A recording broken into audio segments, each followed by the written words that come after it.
everyone, it's the Outlaw John Rocha here with my spoiler review for Air, this brand new film that's out now from director Ben Affleck and writer Alex Convery. And this one basically covers the true life story of how Nike, who was not doing well in the basketball shoe business at the time, was able to land a young rookie out of the University of North Carolina named Michael Jordan by wooing him and creating a shoe that is specific to Michael Jordan. And that's how we got the Air Jordans. And that's basically the premise of this whole movie. It stars Matt Damon, Viola Davis, Ben Affleck, Chris Tucker, and Chris Messina, along with a bunch of assorted character actors whose roles I will get to as we talk about this film. So overall, here's what I'll tell you about the movie. I absolutely loved it. I said this in my tweet. It's one of these quietly powerful, surprising films that goes at its own pace, but knocks you on your ass by the end of it. And I think Ben Affleck did an incredible job directing this movie. The way he set this thing, if you grew up in the 80s, this felt like you were reliving the 80s every single second that you were watching this movie. He does a great job with the needle drops and the soundtrack and the songs that he uses from the 80s. The look of it all, the set design, the production design, all of it works so well to get you into the feeling of the 1980s. I've never visited Nike headquarters, but certainly it looked like a Portland, Oregon Nike headquarters business office and what goes on here. Let's start off with the things that I liked about the movie, and certainly acting is always number one when I look at these kinds of films, because this film feels very much like a character piece, and certainly the actors here bring incredible levels of performances. Matt Damon as Sonny Vaccaro, the real-life Sonny Vaccaro, does a wonderful job of conveying a guy who is, a gambling guy, but he's got these instincts, he's got these things that he goes off of, and that's what is connected to his gambling. We see that as a foundational piece of who he is. He's a guy who literally follows his gut, and his gut gets mentioned quite a few times throughout this movie, which I think is very, very funny. But he delivers a really interesting performance here, because he's a guy who's trying to essentially prove that he can still do this thing that he was hired to do by Nike and by Phil Knight specifically, and wants to prove that his instincts, his guts here, his desire to go and get Michael Jordan makes sense. He breaks all kinds of rules. He goes behind agents' backs. He goes and visits the mom, who is played by Viola Davis, and he goes and helps to create the Air Jordan, inspiring the creator of the Air Jordan by speaking to him about what he wants the shoe to do. So much is involved here with Sonny Vaccaro, and I think Matt Damon does an excellent job just showing you a guy who's at this stage in his life where, he might be on the outs, he might be on the way down, who knows? And this is his one last shot to kind of prove that what he was hired to do is what he's actually good at, and he can still do it and still save a company and lead it to greatness, in essence. So just a wonderful performance here, followed up by Viola Davis, who does an incredible job. I mean, but Ben Affleck said this in numerous interviews, that he had to convince Viola Davis to play Dolores Jordan, and he had to get her to get on board. And he knew once he got her on board, once she read the script, she would be the essential piece in this film. And she certainly is. She isn't in the film from the beginning, but when she does appear, when she starts to be a big part of the movie takes on this certain weight and energy and gravitas that is great to experience. The scene between her and Sonny out on the park bench behind the house when they're having the conversation about Jordan, Ben does a wonderful job of keeping her in close-up in the back and forth with her and Matt that I think works so well. When she's on the phone, she adjusts her voice. We just saw her kicking ass in Woman King last year, and adjusting her voice to deliver this very soulful, strong, deep power here and strength and love for her son as she's having these conversations. She never gets too high. She never gets too low. She's straight to business, and she understands what works. And at the core of it all is the love and the belief that she has for her son. Ben Affleck does a wonderful job as Phil Knight. Phil Knight's an unusual cat. If you've ever read interviews or watched him in interviews, Phil Knight's an unusual cat. You can understand the charm, but he's kind of out there a little bit in some of the things that he does. And I think Affleck does a wonderful job of walking that line of not turning him into a caricature, letting him have his kind of weird things with the meditation and the breathing and the Buddhisms, the phrases there. all that kind of stuff that does get made light of by Sonny Vaccaro and other members, other characters in the film. But he says, but Phil is very much a man who adheres to that. And we see the frustration and the anger as he's caught between the board and also wanting to follow his gut with Sonny. You see him struggling with where he should go with this. And I think Ben does a wonderful job. He's not in a lot of the movie, but in the scenes that he is in, I think he brings an incredible energy for Phil Knight. I also think Chris Tucker is a wonder in this movie. I mean, Chris, you used to seeing him do the comedy stuff. He'll occasionally do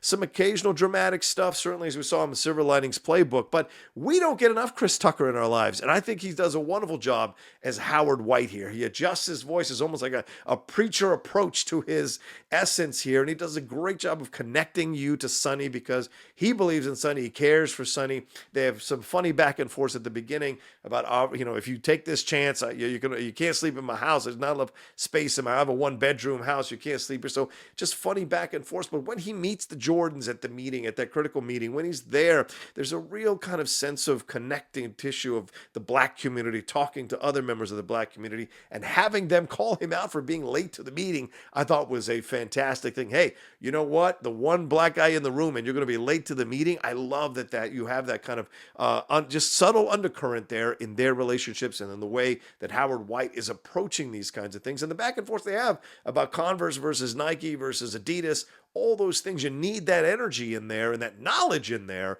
to kind of school people about what's going on in the shoe community, in the basketball shoe community specifically. And I think Chris Tucker has some nice moments of real emotion, real connection, real vulnerability, along with these more bigger moments where he's leaning into the kind of preacher speak approach that he has to things there for sure. But Chris Messina, Sweet Mary Mother of God, does a wonderful job as David Falk. That is David Falk. I read so many articles about David Falk growing up in the 80s and 90s and hearing about how people spoke about David Falk and the way he, went to bat for his clients and really pushed sports teams. He was made the villain in a lot of sports articles. He was a guy and he was clearly a guy, as he says in the movie, Chris Messina does so well, saying in the movie, I don't care about friends, I care about money. That's what matters to me, status, legacy, and that's my goal is. And he's like, I'm going to be eating all alone at the end, but I'm eating all alone rich as hell. That was his drive, and his angry back and forth with Sonny are fantastic. His dismissive approaches with Sonny are fantastic. His moments when they finally make the deal, I think he brings a lot of energy here that is on a knife's edge, but you still like him because Chris knows how to adjust the volume and when he's coming after them as an agent and when he's talking to him back and forth as a human being with him and Matt Damon. And they're great phone conversations that are a joy to experience. And, Chris Messina is one of those actors that doesn't get to do a lot of the high profile stuff, but when you get him in a film, he's going to bring an incredible amount of talent to the work he does and to the role he does. And he certainly does that here with David Falk. And I also think Jason Bateman is wonderful here. Jason Bateman is so great at the sarcastic one-liners and certainly with the rest of the development, seeing the kind of trying to keep the family together energy and approach he's had to things. But with Ozark, a lot of people have really enjoyed his edgy approach to that role in Ozark. But here, he's just a guy who is trying to put things together. Rob Strasser, he's the marketing guy. He is trying to keep Sonny on a leash a little bit because his job depends on things going well. His life, his kids, everything depends on this working out. And Jason does a great job of just kind of working through those scenes with Sonny. We see him like he cares for Sonny. It almost had shades of the boss role he plays in Up in the Air. Oh, air, up in the air. Interesting. But it had shades of it in that he cares for Sonny, but he also knows Sonny could endanger their jobs at Nike. They have that back and forth in the bullpen about his kid, about what he wants to, why he does these things, how afraid he is of losing contact with his kid because of the divorce, and he only gets him a few hours. He's kind of being ignored by Sonny through the majority of the movie, not being in the office. Sonny's not in the office. He's out on the road. He's breaking these rules. He's doing these things. But when they have that conversation in the bullpen, you really see the weight of what Sonny is doing here. And it's at the perfect time in the movie when you're starting to get inspired and excited about what Sonny is doing. Here comes Rob Strasser to let you know, hey, there's a weight to this. There's a consequence to this if you don't make this happen. And I think that is just a fantastic thing to experience as well. I also want to give some love to Matthew Maher. I hope I'm saying that right. He plays Peter Moore, the guy who designs the Air Jordan. He's a character actor that you occasionally see pop up in certain things, but his I don't know, religious approach to the creation of the shoe, that scene down there with all of them talking about it and then going back and touching base about it as it's being created is fantastic. Him stumbling awkwardly in the meeting about the shoe there, the critical meeting with Jordan, I think is nice to see. But his just kind of angelic, he got an aura around him as he looks at the shoe and what he's creating. He's inspired. He talks about the legacy of thousands of years, centuries of how little shoes have changed and all of that, why he wants this shoe to be different. So just wonderful stuff all around for all the actors. And I'd be remiss not to mention one more thing about Matt Damon's performance, that monologue in the boardroom. That's an Oscar-winning monologue. There's a very real possibility that Matt Damon is going to be nominated for Best Actor for this movie, and that monologue in the boardroom is one of the big reasons why, for sure. Oh, and one more shout out. Julius Tennant only gets a little bit of time as Michael Jordan's dad, but he does a great job of showing him as this really kind of nice guy that you would love to know in real life. He's a little simple in his approach to the world. That's why Dolores has to kind of take the lead in certain moments. But he's there. He calls out Howard White in the moment in the boardroom, but he also looks at his son, and we don't get to see the face of the actor playing Michael Jordan, who is Damian Delano Young. We don't really get to see his face, but seeing James react to him, you can tell there's love here. And so it's kind of a hard job for an actor to come in, have a little amount of screen time, but play a very important part in this person's life, in Michael Jordan's life, so that when we see the news headlines in that montage of the speech that Matt Damon is delivering, when we see the news headlines that his father does get shot and killed because he's sleeping on the side of the road on the highway, it adds so much sadness and weight to that ending that you just kind of, can't help but catch yourself getting emotional. I certainly shed a few tears during that ending as well. And one more thing I want to highlight in terms of things that I liked was the cameo scene here from Marlon Wayans as George Raveling. As a sports fan, you know George Raveling, you know that name. So seeing Marlon Wayans come in and have that great scene with Matt Damon in the bar, the back and forth about it, there is just this kind of, for those of us who are sports fans and sports geeks, that back and forth, that has so much resonance because you know all the things that they're referencing, all the things that they're talking about. It works so well. And I really enjoyed having that as a part of the movie as well. And great to see Marlon Wayans doing a little drama there because, he occasionally gets to do like Requiem for a Dream. We don't get to see too much drama from Marlon, but it's great to see when he brings it. So Chris Tucker and Marlon Wayans, both comedic actors, bringing some nice levels here to their work in the film for sure. Now, as for the direction, Ben Affleck, yet again, wonderful job here.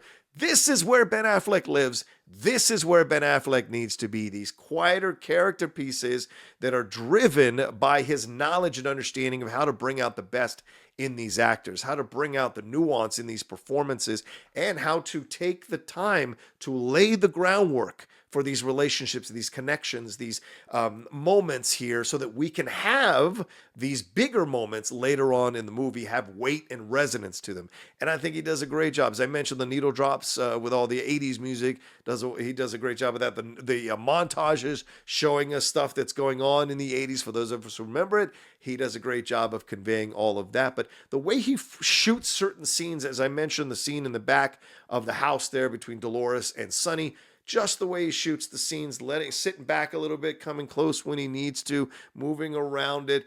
The scene with the shoe being created, having that kind of glow coming off the table where they're creating the shoe, all of it to make it seem as if they're creating something from heaven, from God. All of that, just a wonderful job. And then the pacing, how he takes us through the movie and then, kind of knocks us off when we're getting a little too comfortable. I think he does a great job of all of that. The way he frames, and it's shot as if you're sitting in one of those old school 1980s houses with the kind of brownish rug and the fake wood walls and those. So he has that hue to it through all of it, the kind of filter that you see the whole film through that I think adds a little more authenticity to the 80s vibe of it as well. I've spoken glowingly already about the production design and the set design, so there's so much of that you can explore and have fun with. But I want to give love also to Alex Convery. I really do think his script is once again, another great job of having you connect to these characters, understand these characters,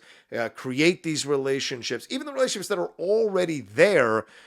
He does a wonderful job of writing these great back and forth between these characters to give them a little more levels, a little more time with the other characters, and understanding their relationships and seeing where these relationships are going to go and how these relationships are going to flourish and where these relationships are going to be tested as well. And certainly the scenes he writes in showing these more testier moments of the relationships. I mean, when Sonny and Phil are going at it a couple times throughout the movie, when Sonny is having the conversation with Dolores, as I mentioned earlier, about wanting to take 10% or wanting her son to take a percentage of the shoes, those are great scenes that you can feel the tension, you can feel the risk, and the humor to kind of offset some of the tension, I think, is really well done. Another thing I want to talk about here with the story, Alex Convery's story here, is also the way he portrays things. I mean, I know it's not all 100% factually correct. It's based on a true story movie. So do your research, not everything is correct. But the way he creates an underdog out of $100 million business is really incredible. I mean, Nike is struggling in the shoe business. Nike is falling by the wayside when compared to Adidas and Converse at the time.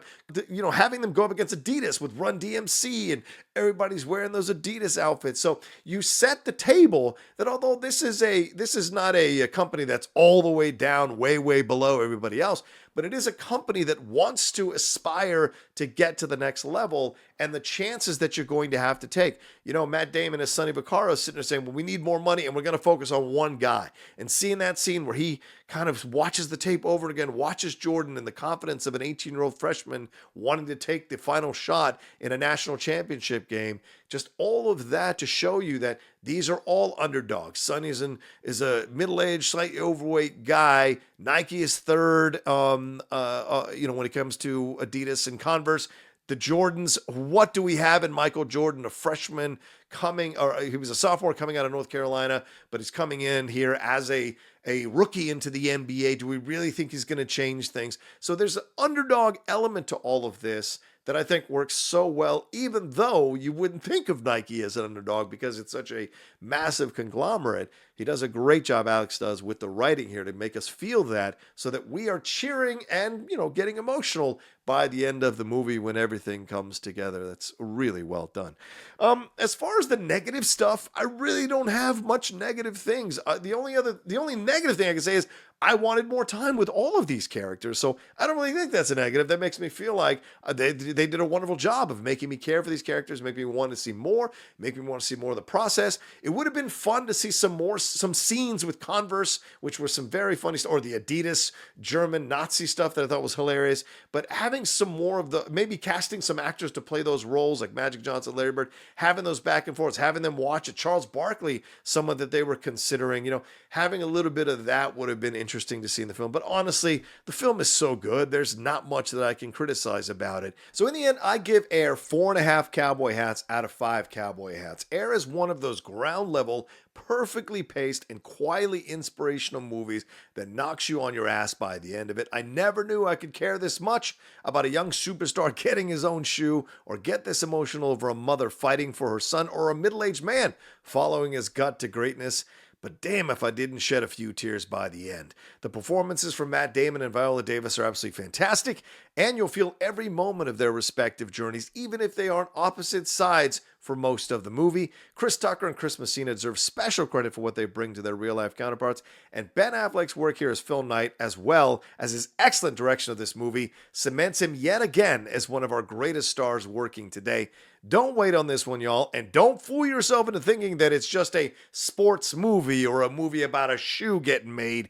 Trust me, Air is about so much more than that. All right, well, that's my spoiler review for Air. Let me know what you thought about it down in the comment section below. Let me know what stood out to you in the movie in the comment section below as well. You know, I always respect y'all's points of views and hearing your perceptions of what you see in the movie. They always open my mind up even more to appreciate a great film like Air for sure. And always remember to subscribe. I got my own Air Jordan going on. I got my own dream, my own greatness I want to follow, and that's getting to 50,000 subscribers by the end of the year. So why don't you help me do that by subscribing down below and hitting that bell button as well. And if you want to come and join and be a part of the Patreon and support everything we got going on in the Outlaw Nation, well then head on over to patreon.com/John Rocha. See the multiple tiers and benefits that you'll get for your patronage of the Outlaw Nation. You know, I sent an email out to a lot of my patrons over the weekend asking them what more they'd want to see from the Patreon, because I am determined to make that a better Patreon experience for everybody as well. And maybe some of you who are coming in who want to join the Patreon, you'll have some great suggestions that you picked up from other places, or some suggestions overall that you'd want to see in a Patreon that works for making that an even better Outlaw Nation experience. All right, well, y'all take care of yourselves. Be well. Air is out in theaters now. Go and see it. If you saw it already once, go and see it again. And I'll talk to you next time with another brand new spoiler review here on the Outlaw Nation.